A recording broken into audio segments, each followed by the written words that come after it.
नमस्कार, BRG news room में आप सभी का स्वागत है। दिन भर की अहम खबरें क्या रही ये देखेंगे इस बुलेटिन में, लेकिन उससे पहले एक नजर डाल लेते हैं आज की सुर्खियों पर। 15 से 18 साल की आयु के बच्चों के वैक्सीनेशन कार्यक्रम का आज दूसरा दिन। जिला कलेक्टर आरबी बारड ने शहर के स्कूलों में चल रहे वैक्सीनेशन कार्यक्रम का लिया जायजा। एसएसजी अस्पताल में कोरोना की तीसरी लहर की आशंका के बीच प्रसूति विभाग को किया गया सज्ज। सरकार ने लिया फुटवेयर पर 12% जीएसटी करने का फैसला। शहर जिले में फुटवेयर एसोसिएशन के व्यापारियों का दुकानें बंद रख विरोध प्रदर्शन। आइए अब देखते हैं खबरें विस्तार से। जूनागढ़ के माणावदर मार्केटिंग यार्ड से आज जो खबर सामने आ रही है उसके मुताबिक इस साल कपास की फसल ज़्यादा हुई है, जिसके चलते माणावदर के मार्केटिंग यार्ड में कपास की फसल खरीदने के लिए लंबी लंबी कतारें देखी गई है। दरअसल वैसे तो हर साल के मुकाबले कपास की फसल को विभिन्न तरह की बीमारियां लग जाने से कम उत्पादन हुआ है, लेकिन फिर भी क्योंकि इस साल जूनागढ़ सौराष्ट्र में बारिश काफ़ी अच्छी हुई थी, इसीलिए कपास की फसल अच्छी हुई है और इसी के चलते दामों में इजाफा मिल रहा है, जिसके चलते आज कपास 2051 रुपयों तक बिकी और उसके चलते कपास की फसल के व्यापारियों में काफ़ी खुशी का माहौल भी देखने मिला। केंद्र सरकार की ओर से इस वक्त जो फैसला लिया गया है उसके मुताबिक केंद्र सरकार ने फुटवेयर पर 12% जीएसटी लगा दिया है। हालांकि पहले फुटवेयर पर 5% जीएसटी लगाया गया था और अचानक 5% बढ़ाकर 12% कर दिया गया। अचानक जो इतना ज़्यादा इजाफा किया गया है उससे फुटवेयर के व्यापारी काफ़ी परेशान है।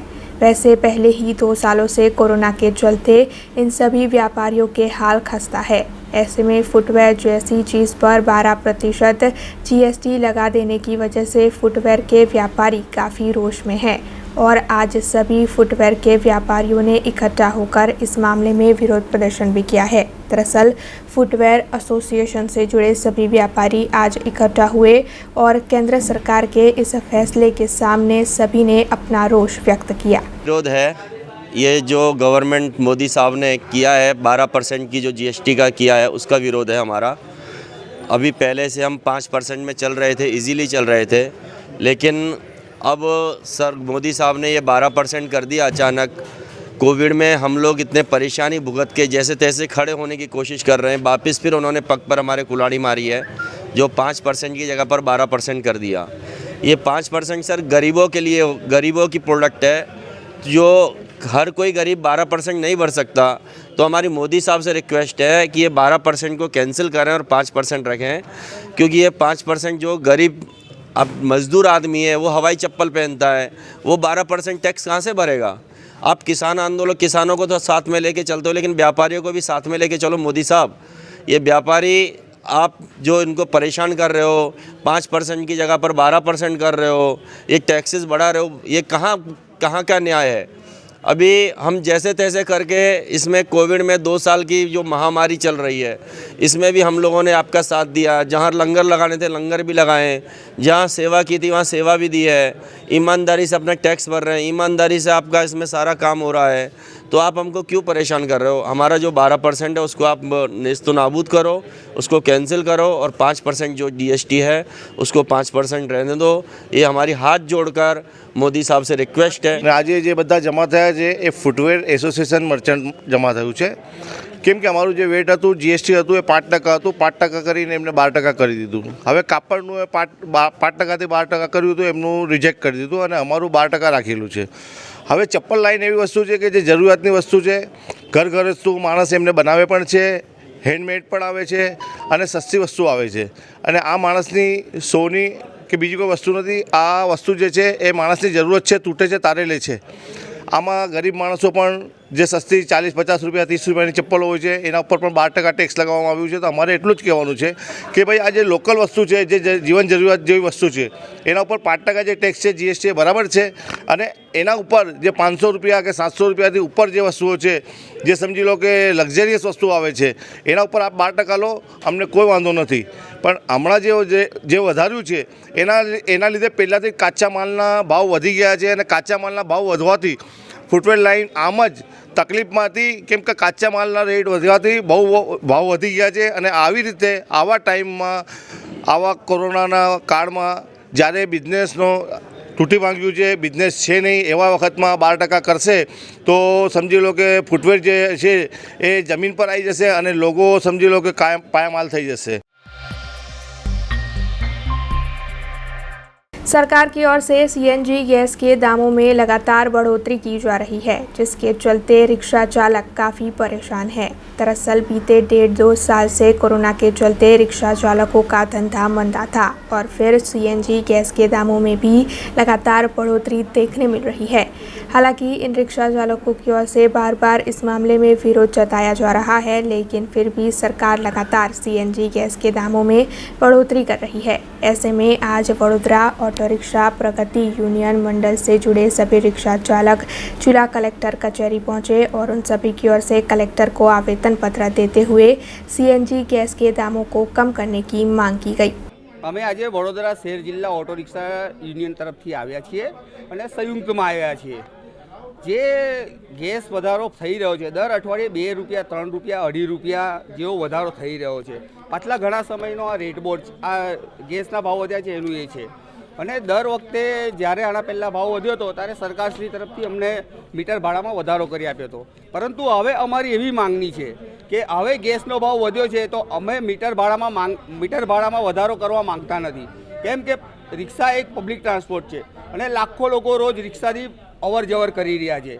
અને જો અમે ભાવ વધારો માંગીશું તો પબ્લિક પર બોજો પડશે અને પબ્લિક પર બોજો પડશે તો પબ્લિક ટ્રાન્સપોર્ટ ખતમ થઈ જવાની આરે આવી રહ્યું છે. તેથી અમારી સરકારશ્રીને એક જ રજૂઆત છે કે ગેસના ભાવમાં અમને સબસિડી આપે અથવા આવા માતેલા સાંડ જેવા જે ભાવ વધારા કરી રહ્યા છે તેઓના ઉપર કંટ્રોલ રાખે અને અમને સબસિડી આપે અથવા એક્સાઇઝ ઘટાડીને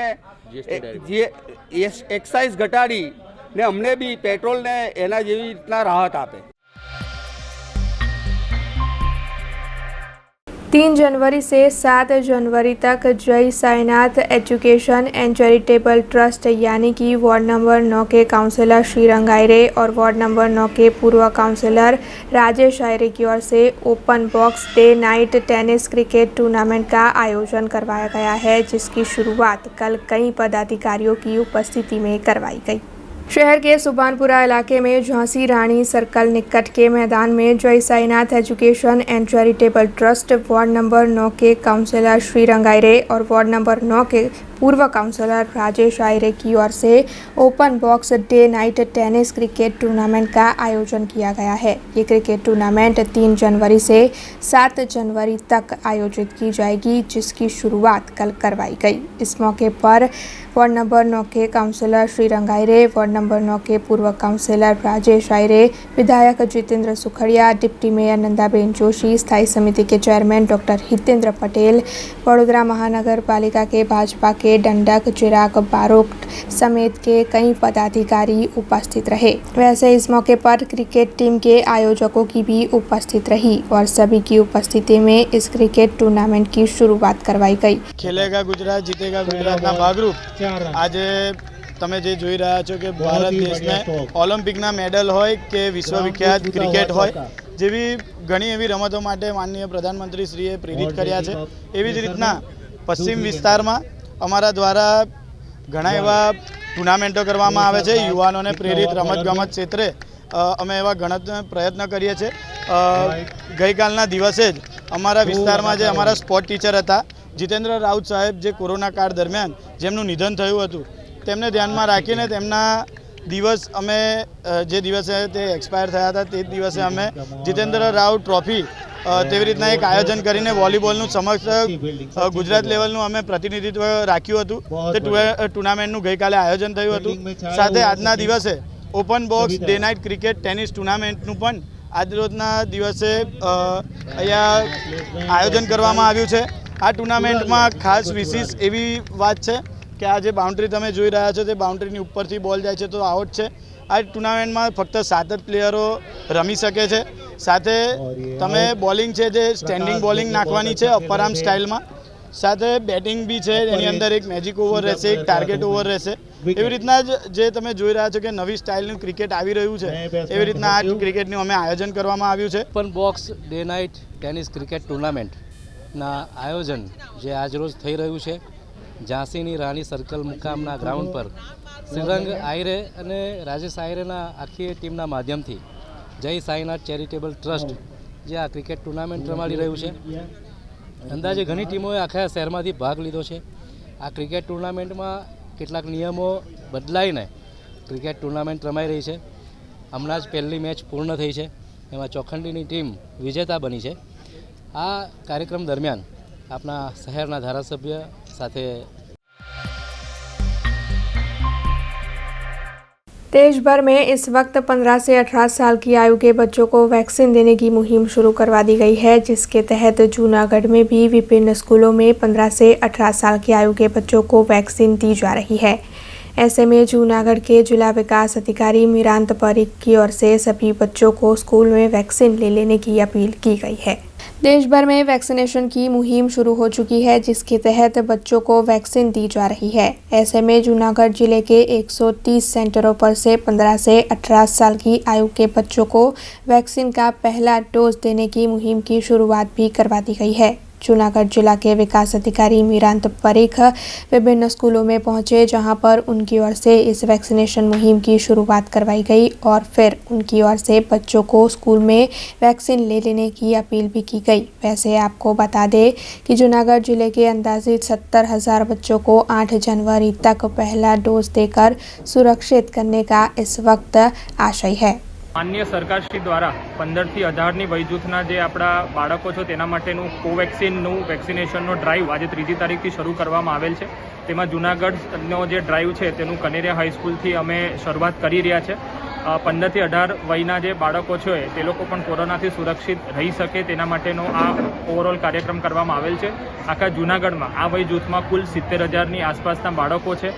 અમે દરેકે દરેક 339 જે અમારી હાઈસ્કૂલ છે તેની સાથે સાથે જે થોડા ઘણા વિદ્યાર્થીઓ ડ્રોપઆઉટ થયેલ હોય તેમજ આઈટીઆઈમાં ભણતા હોય એ દરેક વિદ્યાર્થીઓનું વેક્સિનેશનનું અમે ઝુંબેશના ફોર્મમાં કાર્યક્રમનું આયોજન કરેલ છે। આજે 130 સેન્ટર ઉપર અમે લગભગ 20,000 થી 21,000 બાળકોને ટાર્ગેટેડ અમે વેક્સિનેશન કરવાનું રાખ્યું છે, જેથી પણ વધુ બાળકો અમે કવર કરવાનો પ્રયત્ન કરશું। અત્યારે 1 વાગ્યાના ડેટા પ્રમાણે 10,000 બાળકોનું વેક્સિનેશન થઈ ગયું છે, જે અમારા 70,000ના આંકડાની સામે 15 થી 16% કામગીરી છે। અને અમે પ્રયત્નશીલ છીએ કે 7મી થી 8મી સુધીની તારીખમાં જૂનાગઢમાં 15 થી 18ના વયજૂથના દરેક બાળકોનું અમે પહેલા ડોઝનું રસીકરણ કરી દઈશું। અને આ સાથે મારે દરેક વાલીઓને અને બાળકોને એ નમ્ર વિનંતી છે કે કોરોના સામેનું એકમાત્ર બચાવ એ રસીકરણ છે, અને તે માટે દરેકે દરેક બાળકો અને તેમના વાલીઓ તેમના બાળકોનું રસીકરણ 7મી 8મી સુધી કરાવડાવી દે અને કોરોનાથી તેમના બાળકોને સુરક્ષિત કરે તેવી જ મારી અને જિલ્લા વહીવટી તંત્ર તરફથી આપ સૌને નમ્ર અપીલ છે। देश भर में 15 से 18 साल की आयु के बच्चों के लिए वैक्सीनेशन के कार्यक्रम को शुरू करवा दिया गया है। ऐसे में अमरेली के जाफराबाद में the Aditya Birla high school पर भी बच्चों के वैक्सीनेशन के कार्यक्रम की शुरुआत करवाई गई। भारत सरकार के कोविड वैक्सीनेशन अभियान के तहत 15 से 18 साल की आयु के बच्चों को वैक्सीन दी जा रही है। उसी के तहत अमरेली के जाफराबाद में the Aditya Birla public school में 9वीं और 10वीं कक्षा में पढ़ रहे तकरीबन 150 जितने छात्रों को वैक्सीन का पहला डोज मुहैया करवाया गया। वैसे इस मौके पर सभी शिक्षकों ने उपस्थित रहकर छात्रों का उत्साह बढ़ाया। ડૉક્ટર રક્ષિલા કામડિયા, મારી સાથે ડૉક્ટર ભૂમિકા ગોહિલ અને ડૉક્ટર નિશા। આજરોજ અમે અહીંયા આદિત્ય બિરલા સ્કૂલની અંદર ધોરણ 9 અને 10 15 થી 18 વર્ષના બાળકોનું વેક્સિનેશનનું આયોજન કરવામાં આવેલું, જેમાં સ્કૂલના આચાર્ય તેમજ સ્કૂલના બાકીના શિક્ષકો અને અમારા હેલ્થના સ્ટાફ દ્વારા ખૂબ સારી રીતે આયોજન કરવામાં આવેલું અને ઓલમોસ્ટ 120 જેટલા બાળકોનું અહીંયા રસીકરણ વ્યવસ્થિત રીતે પૂરું કરવામાં આવેલું છે। મારું નામ સ્મિત માલનિયા, હું ધોરણ 9માં आदित्य बिरला पब्लिक स्कूल में भणूं। मैं वेक्सीन लीधी ने तमे ल्यो। खबरों के बीच वक्त तो चला एक छोटे से ब्रेक का। ब्रेक के बाद फिर लौटेंगे कुछ और खबरों के साथ।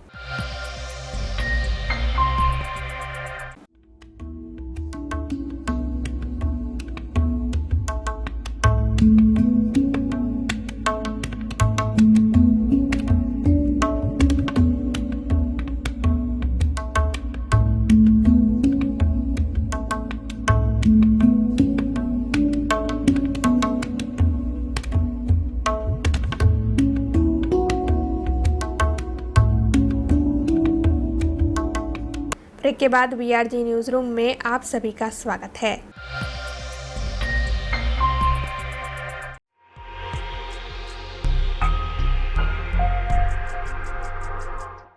नमस्कार, VRG न्यूज रूम में आप सभी का स्वागत है। शाम के 7 बजे तक की खबरों में क्या रहा देखेंगे इस बुलेटिन में।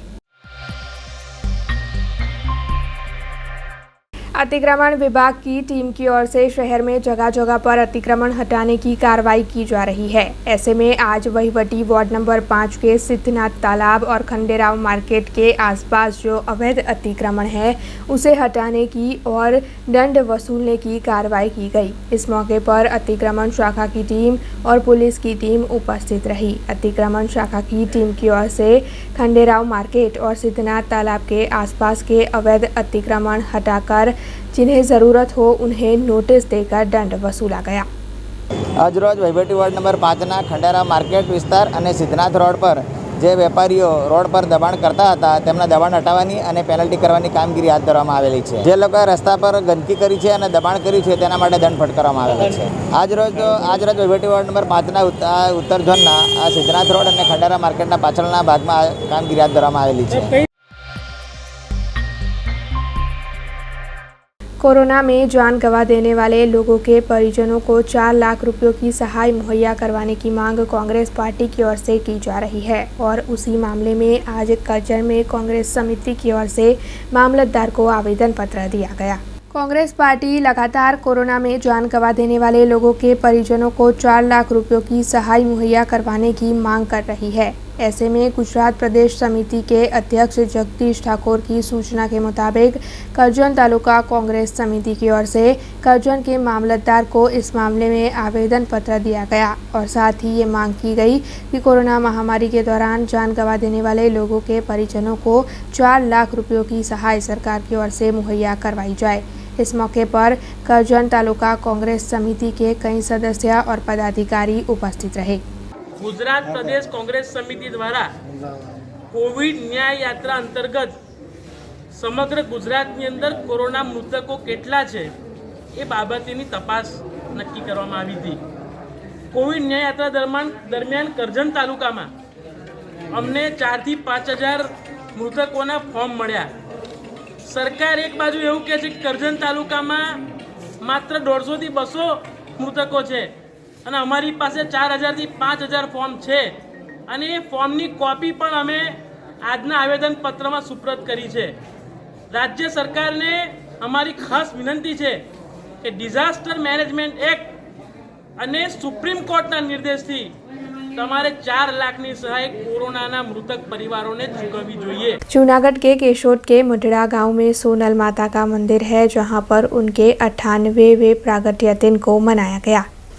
केशोद का मुढड़ा गांव देश विदेश में काफ़ी जाना माना है। दरअसल वहां पर आई सोनल माँ का मंदिर है और उनके कई भक्त विदेशों में भी बसते हैं। ऐसे में सोनल माँ के प्रागट्य दिन के चलते देश विदेश से हर साल वहां पर बड़ी तादाद में भक्त पहुंचते हैं और धामधूम से इस दिन को मनाते हैं, जिसके तहत इस साल भी मुढड़ा गांव में सोनल माँ के जन्मदिन के चलते बड़ी तादाद में भक्त पहुँचे और फिर सामैया का आयोजन भी किया गया, जिसमें बड़ी तादाद में सभी भक्त जुड़े। दोपहर के बाद समूह प्रसाद और रात को भव्य लोक डायरे का आयोजन भी इस दिन के तहत किया गया था। वैसे स्वयंसेवक और पुलिस के साथ होमगार्ड की ओर से इस दौरान पूरी व्यवस्था संभाली गई।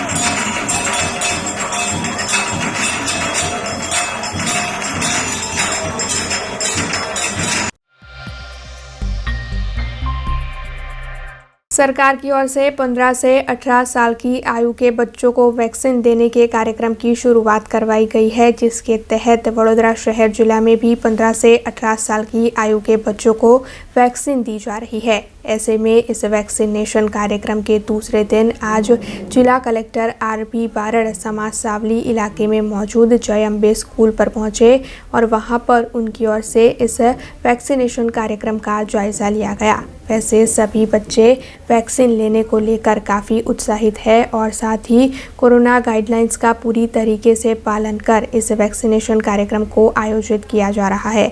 ऐसे में जिला कलेक्टर आर.पी. बारड़ की ओर से जय अम्बे स्कूल में इस कार्यक्रम का जायजा लेकर सभी बच्चों को कोरोना गाइडलाइंस का पालन करने की अपील की गई।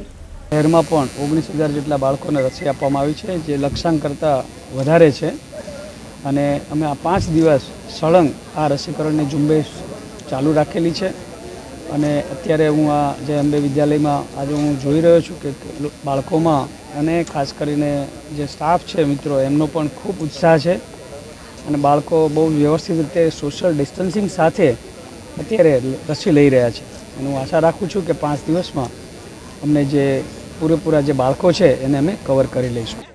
हाँ जी, અમારા શાળામાં આજે કલેક્ટર સાહેબે વિઝિટ લીધેલી અને જે ઝુંબેશ ચાલી રહેલો છે એમાં વિદ્યાર્થીઓ અને શિક્ષકોએ પણ એટલો જ રસ ધરાવ્યો છે અને વાલીની પણ હું ખૂબ ખૂબ આભારી છું કે એમને પણ અમને સાથ સહકાર આપ્યો છે અને લગભગ અત્યાર સુધીમાં 60% જેવું વેક્સિનેશન બાળકોને થઈ ચૂક્યું છે અને થઈ ચૂક્યું છે અને કલેક્ટર સાહેબે પણ જે હાજરી આપીને આપી એ પણ એક પ્રોત્સાહિત અમારા સંસ્થા માટે હતું ને હતું અને આસોજ જે મેડિકલ ટીમે જે અમને સહકાર આપ્યો છે અને આપ્યો છે અને પ્લસ ડૉક્ટર જૈનને પણ જે હાજરી આપી આરોગ્યમંત તો એના માટે પણ અમે આભારી છીએ પ્લસ એ ઝુંબેશ ચાલતો રહેશે અને હું બધા જ વાલીઓને નમ્ર વિનંતી કરીશ કે પ્લીઝ તમારા બાળકોનું વેક્સિન જરૂરથી કરાવો કારણ કે એ લોકોના ભવિષ્ય માટે ઘણું જ સારું છે, સ્વાસ્થ્ય માટે ઘણું જ સારું। Rotary club of Jawahar Nagar की ओर से आज एक पत्रकार परिषद का आयोजन किया गया था, जिसमें रोटरी क्लब के डिस्ट्रिक्ट गवर्नर संतोष पवार विशेष तौर पर उपस्थित रहे थे। रोटरी क्लब की ओर से कई सराहनीय कार्य किए जाते हैं। कोरोना महामारी के दौरान इस क्लब की ओर से लोगों को सैनिटाइज़र, मास्क, ऑक्सीजन बोतल जैसी कई सुविधाएं मुहैया करवाई गई। इसके अलावा वैक्सीनेशन वैन की शुरुआत भी रोटरी क्लब की ओर से अंकलेश्वर में करवाई गई थी। इसके अलावा अंधजन दिन के चलते रोटरी क्लब की ओर से अंधजनों को प्रेशर कुकर गिफ्ट दिए गए थे। ऐसे में ऐसे अन्य कई सराहनीय कार्य इस क्लब की ओर से किए जा रहे हैं, जिसके चलते आज rotary club of Jawahar Nagar के प्रमुख प्रवीण गुप्ता की ओर से एक पत्रकार परिषद आयोजित की गई थी, जिसमें रोटरी के डिस्ट्रिक्ट गवर्नर संतोष पवार विशेष तौर पर उपस्थित रहे थे। दरअसल हर साल ऐसी पत्रकार परिषद आयोजित की जाती है, जिसके तहत रोटरी के डिस्ट्रिक्ट गवर्नर आकर साल भर में हुए कार्यों का जायजा लेते हैं। उसी के तहत आज इस मौके पर रोटरी क्लब के कई पदाधिकारी और सदस्य उपस्थित रहे।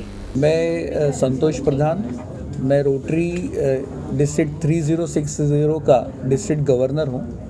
आज मैं विज़िट पे आया था बड़ौदा में। हमारा जो एक क्लब है बड़ौदा जवाहर नगर, वहाँ मैं विज़िट के लिए आया हूँ। हमारी ऑफिशियल विज़िट होती है, हम चेक करते हैं कि क्या क्या काम किए जा रहे हैं।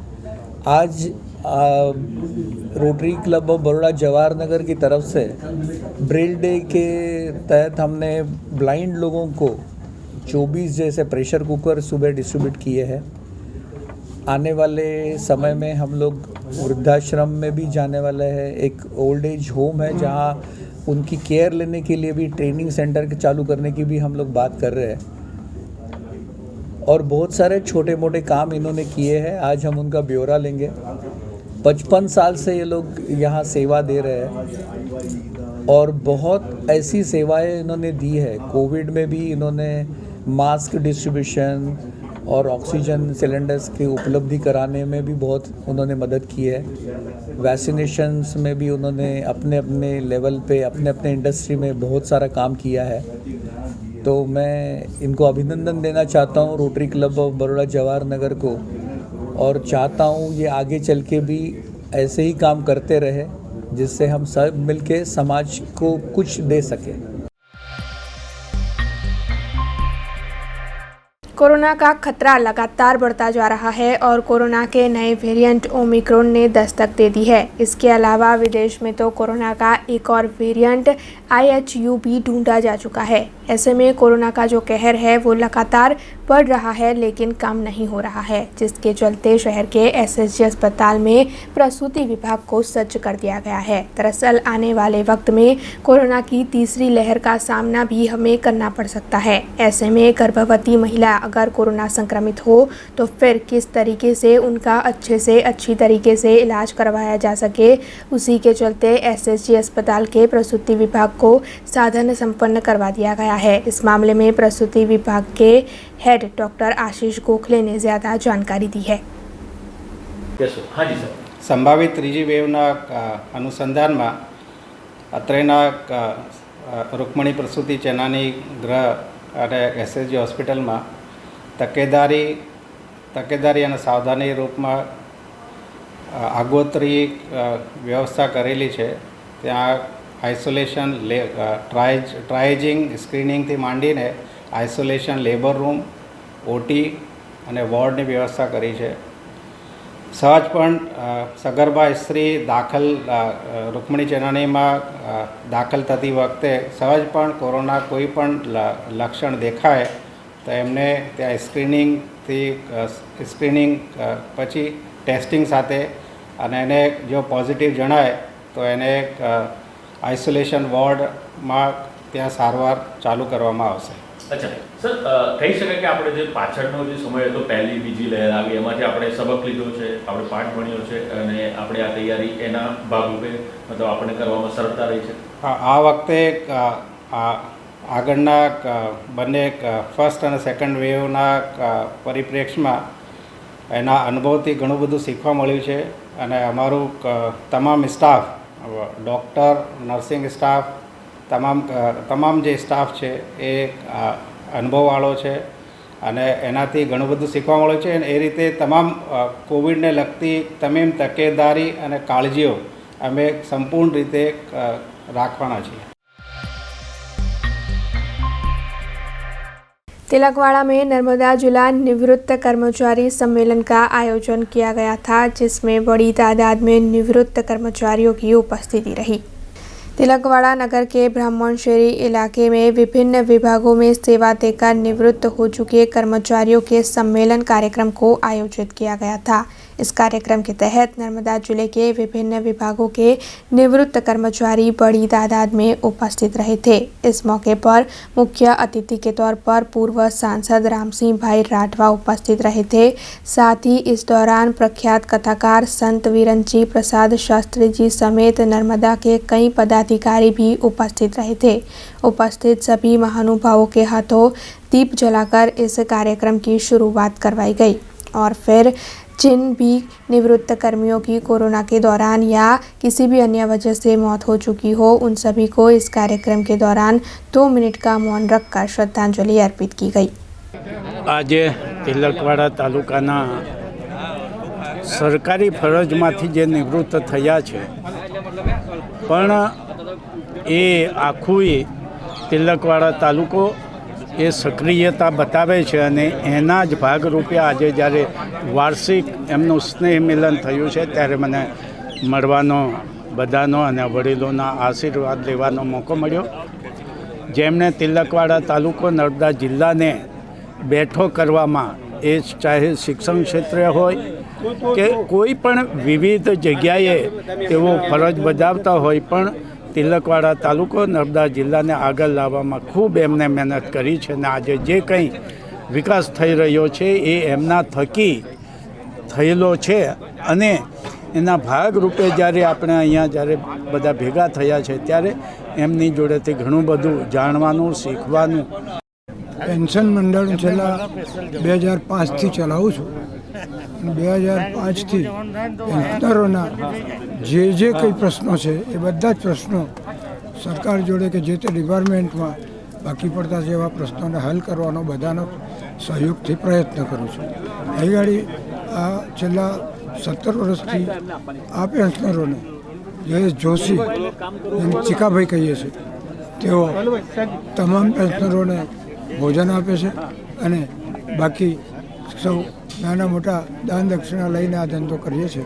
અમે કોઈ પણ પેન્શનર પાસે એક પણ રૂપિયો લીધા વગર આ તમામ પ્રકારની સેવા.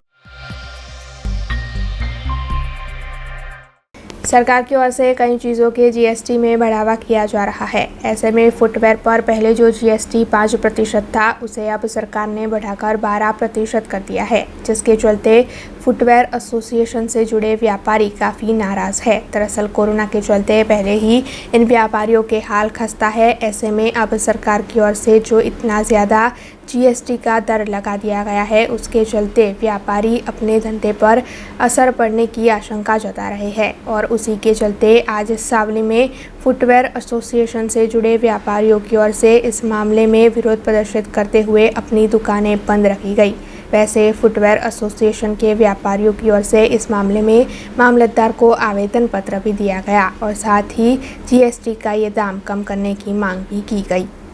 આજ રોજ સાવલીના તમામ ફૂટવેરના વેપારીઓએ જે જીએસટીમાં કેન્દ્ર સરકાર દ્વારા વધારો કરવામાં આવ્યો છે, જે 5% હાલના તબક્કે હતો જે પર 12% કરવામાં આવ્યો છે, એના વિરોધમાં સમગ્ર દુકાનનું કામકાજ બંધ રાખીને મામલતદારશ્રી સાહેબને આવેદનપત્ર સુપ્રત કર્યું છે અને અમારી માંગણી છે કે કેન્દ્ર સરકાર દ્વારા 12%ની જગ્યા પર 5% જીએસટી કરી આપવામાં આવે, જેથી અમને ધંધા રોજગારમાં નુકસાન ન થાય અને અમારો ધંધો રોજગાર સાચવી રહે. प्रांतिज में जूनियर सिविल इंजीनियर यानी कि जेटको के इम्तिहान आयोजित हुए थे। उसी दौरान पेपर लीक की घटना सामने आई। दरअसल पेपर लीक की घटना का खुलासा आम आदमी पार्टी के एक छात्र नेता की ओर से किया गया, जिसके बाद प्रशासन हरकत में आ गया और प्रशासन की ओर से इस मामले में जांच शुरू करवाई गई। हालांकि युवराज सिंह जाडेजा की ओर से इस मामले में एक खुलासा आज किया गया है, जिसके चलते उन्होंने ये बताया है कि ये पेपर लीक आखिर किसने किया था और उसी के तहत युवराज सिंह जाडेजा की ओर से एक छात्रा और उनका कार नंबर घोषित किया गया है और उनका ये कहना है कि पेपर लीक की घटना में ये छात्रा शामिल है। परीक्षा पर आरोप एवो लाग्यो છે જે નંબરની ગાડી જે છે એ ગાડી નંબરના જે માલિક છે એમણે આ પરીક્ષાની અંદર સેટિંગ કરેલું છે અને પરીક્ષા જે છે આપેલી છે કંટ્રોલ ભાઈ કામઠું મિત પટેલ આવે કેટલીક વાત સાચી છે। યુવરાજસિંહ જાડેજા જે રહ્યા ને જે વિદ્યાર્થી નેતા છે એમનું એવું કહેવું છે કે મિત પટેલ જે છે કાર નંબર આપ્યો આ કારનો ત્યારે કાર અહીંયા મળી આવી પછી એમનું એવું કહેવું છે કે આ જે કારનો માલિક કે જે વ્યક્તિ છે એને પરીક્ષાની અંદર પેપર ભરેલું છે મેળવેલું છે। તમે ક્યાંથી જાઓ? હું બહારથી જાઉં છું। તમે શેની પરીક્ષા આપવા માટે આવેલા હતા? શું તમે શું અભ્યાસ કરેલો છે અને આપો વિગતવાર જણાવી આપો। નામ જવાબ ભાઈ।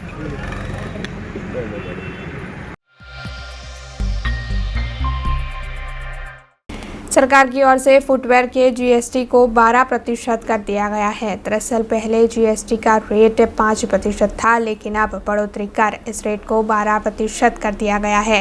ऐसे में जगह जगह पर इस मामले में विरोध प्रदर्शित किए जा रहे हैं, जिसके चलते साबरकांठा के प्रांतिज में फुटवेयर एसोसिएशन की ओर से इस मामले में विरोध जताते हुए अपनी दुकानों को बंद रखा गया। साथ ही मामलतदार को इस मामले में आवेदन पत्र देते हुए फुटवेयर एसोसिएशन की ओर से जीएसटी के दाम को कम करने की मांग की गई। પ્રાંતિજ ફૂટવેર બજાર સંપૂર્ણ આજે બંધ જીએસટીના વિરોધમાં દરેક વેપારીઓએ બંધ રાખ્યું છે સજ્જડ। સરકારને અમારા નમ્ર વિનંતી છે અને જીએસટીનો 12%નો વિરોધ છે કે જેવું કાપડ માર્કેટને સાથ સરકાર આપ્યો એવું ફૂટવેરને સાથ સરકાર આપે ગવર્મેન્ટ શ્રી, એવું અમારું પ્રાંતિજ ફૂટવેર એસોસિએશનનો 12% જીએસટીનો વિરોધ છે। સંપૂર્ણ વિરોધ છે દરેક વેપારીઓ મિત્રોનો અને સજ્જડ દુકાનો પ્રાંતિજની આજે ફૂટવેરની બંધ છે। આજે સરકાર 12% જીએસટી નાખી રહ્યું છે ફૂટવેરના ઉપર।